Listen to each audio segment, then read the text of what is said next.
The opinions expressed in the video you are about to see are solely those of BoatTest.com and its test captain. This is an all-new boat from Beneteau. It's the Flyer Gran Turismo 49. I'm going to put it through a full test and performance evaluation. For BoatTest.com, I'm Captain Steve. The Gran Turismo 49 comes in two versions, one with a flybridge and one without. Clearly, we'll be testing the flybridge version, the addition of which adds an upper helm and gathering area, plus 1,984 pounds or 900 kilograms to her empty weight. Our test boat is powered by a pair of 435 horsepower Volvo Penta D6 diesels connected to the IPS 600 pods. The engine compartment has a bit of a tight installation due to the tender garage, but there's still access for the daily engine checks through a hatch in the cockpit.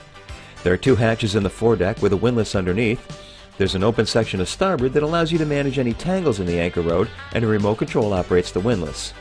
At the flybridge helm, the digital Volvo Penta engine controls are mounted nearly vertically. The joystick is mounted similarly, but it's still functional. To the right are the twin EVC displays. Just ahead of the engine controls are the trim tab controls. To the left is another EVC display, and below is an autopilot. Off to the left is the 12-inch nav display, and while it's angled towards the captain, having it in front of the observer allows for another active participant in the navigation. The lower helm is outstanding. The seat is double wide, adjusts fore and aft, and has a flip-up bolster.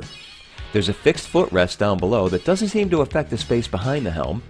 The 120 widescreen displays are angled just so that they fall naturally to my eye without having to move myself to get visibility from them. Autopilot control is right at my hand.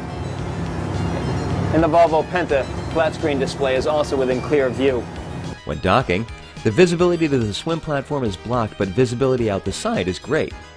There's an opening window to both sides, which came in handy on test day. There's a huge windshield, and thankfully the defrosters weren't forgotten. Now let's get to the performance features. Our Flyer Gran Turismo 49 Fly had a length overall of 51 feet 2 inches, a beam of 14 feet 1 inch, and she draws only 2 feet 4 inches of water. With an empty weight of 27,550 pounds, 90% fuel, and 4 people on board, we had a test weight of 31,570 pounds. With the twin 435 horsepower Volvo Penta D6 engines and IPS 600 pods doing the heavy work, we reached a top speed of 26.7 knots at 3450 RPM.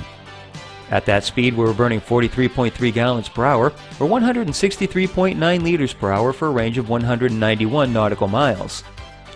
Best cruise was found to be at 3,300 RPM and 24.9 knots. Now we had a fuel burn of 38.3 gallons per hour, or 144.98 liters per hour for a range of 201 nautical miles. We had a quick time to plane of 9 seconds and reached 20 miles per hour in 6.9 seconds. When turning at full speed, like any other boat with pod drives, the turn is just a bit wide due to the fact that you don't get full range of motion from the pods at full speed, but I still found the high-end turn to be efficient. As I back off the speed to half throttle, the turn tightens up and we come around in roughly 2 to 3 boat lengths.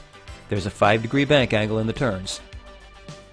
So making sure the area is clear once again, and I'll make a turn to port, and as I come around to port, now that 5-degree bank has the hardtop coming down a little bit, blocking the horizon, but I still have no problem seeing if I just duck down a little bit, so it's not really pivotal that you have the area cleared before you make that turn. I've still got good visibility throughout the turn. My only concern are the large window mullions that are blocking your visibility on the sides. On accelerating, there's a roughly 8-degree bow rise, and once on plane, the 49 settles into a 5-degree bow high attitude. What all this means is that you never lose sight of the horizon, even from the lower helm. Overall handling was quite nice, with the 49 cutting through our self-generated waves with ease, showing no signs of pounding or harsh re-entry that we've seen with other boats in class. Bringing the trim tabs fully up, I'm still at about a 5-degree bow high attitude. I've still got clear view of the horizon. Now we've got the windows that we can open and close on both sides, and that gives you nice flow-through ventilation. And of course, we won't bother with docking performance, as this is a pod-driven boat and therefore easy for anyone to dock. Well, that's our test and full performance evaluation of the Flyer Gran Turismo 49 by Beneteau. For BoatTest.com, I'm Captain Steve. We'll see you on the water.